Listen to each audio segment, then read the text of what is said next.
Hello everyone, it's me, Singing Guy.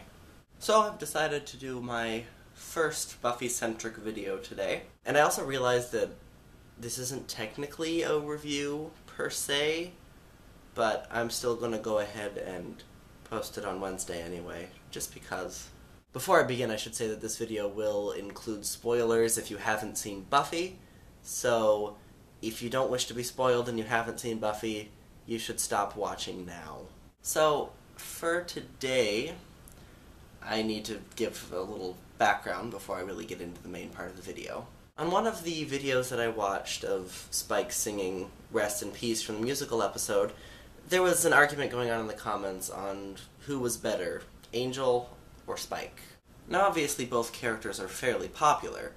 Angel, of course, got his own spin-off show, and Spike was popular enough that Joss Whedon decided not to kill him off. No, seriously, Joss Whedon had originally expected to kill off Spike in the middle of Season 2 when that organ fell on him. But because of his popularity, and because of how good the performance was, he decided to allow him to live, and of course he became a central point to the plot in later seasons.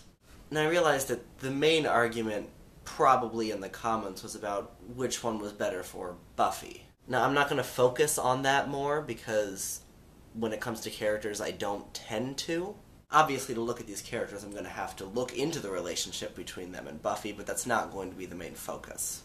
So, to look at the comparison between Angel and Spike, I will first look at Angel. Now, when we first meet Angel, he's a very mysterious character. In fact, his first appearance, we don't even get his name. And of course, by episode 7 of Season 1, we find out that he's actually a vampire, which is pretty amazing.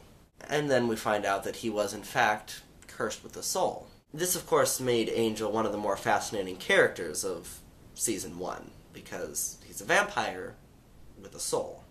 Also, Angel is much more terrifying than Spike or Drusilla when he loses his soul. In Season 2, when the judge is brought back by Spike, he can't destroy Angel, now Angelus, because there was not a trace of humanity inside him. Even Spike and Drusilla have some aspect of humanity inside them, but Angelus had none. He is terrifying and much more ruthless than even Spike or Drusilla is, which is pretty frightening. And of course, we need to briefly look into the relationship with Buffy. Now, their relationship is much less complicated than Buffy's is with Spike. Angel loves Buffy, and Buffy loves Angel. But of course they can never be together, because they can't ever sleep together, because then Angel will experience that one moment of true happiness, and his soul will be taken away. This is a bit of a side note, but this curse is probably one of the more stupid things I have ever heard. Oh yeah, Angel killed one of our favorite daughters, let's curse him with a soul, but if he ever experiences true happiness, the soul can be taken away so that he goes back to killing more people. This sounds like a good idea. Seriously, stupidest curse ever. But I'm getting off topic. So even though Angel and Buffy love each other, they know that it could never really work out. And Angel even willingly leaves after Season 2 because he knows that if he sticks around, Buffy will never live a normal life. So theirs is really a tragic love, and that does make Angel a fascinating character. But Spike is more fascinating. See, despite the fact that Spike doesn't have a soul, he still loves. He has that capability. He did love Drusilla, and he does love Buffy.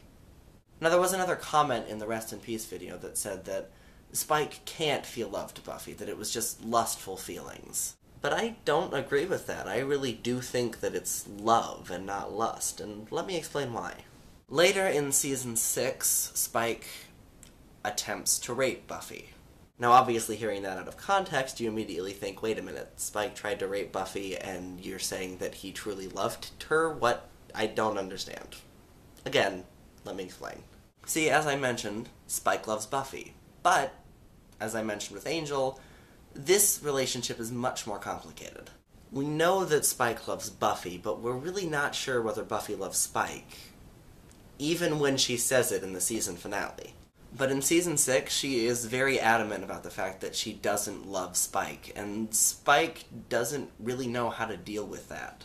Spike believes that the only time that Buffy truly cares for him is when they're having sex. So that's what he tries to do. And when he finds that he's hurting her, he stops. That's the important piece here, is the fact that he actually stops. If this were just driven by lust, he wouldn't have. But not only does he stop, he also leaves Sunnydale and goes several miles away and fights through these very difficult trials that probably almost got him killed just so he could willingly get a soul. That's right, Angel was cursed with a soul. Spike willingly went through difficult trials to obtain a soul, just so he could be with Buffy. And that, to me, is what makes Spike more fascinating than Angel. He actually went out and willingly got a soul so he could be with Buffy. Which is not to say that Spike loves Buffy more than Angel, but he did go through many more trials so he could end up being with Buffy, and in the end, he still wasn't. It's hard to say whether they would have ended up together if Spike hadn't died at the end of Season 7. It really is. But I think really what makes these two characters funny is when they're together, because they act like children. Seriously, if you go to YouTube and put in Spike and Angel argue, and it's one of the first ones, you have an argument between them about who saved the world more. These two basically become 12 when they're together. It's pretty hilarious. Now, I'm not going to try to say which character is the better character, because quite frankly, they are both wonderful characters. I say that Spike is more interesting than Angel, but that does not mean that Angel isn't a fascinating character, and that doesn't mean that Spike is better than Angel. I honestly don't have an answer as to which one I like more. I love both characters, and I think it's kind of silly that people try to say which one is better. They're both good. So that's my thought on the whole Angel versus Spike debate, but I'm wondering as to what you think, so let me know what you think of these two characters down in the comments. And remember, if you want to find a rhythm that is oh so nice, if you want to find a rhythm, you should take my advice. If you want to find a rhythm, I can show you the way. Be like a duck.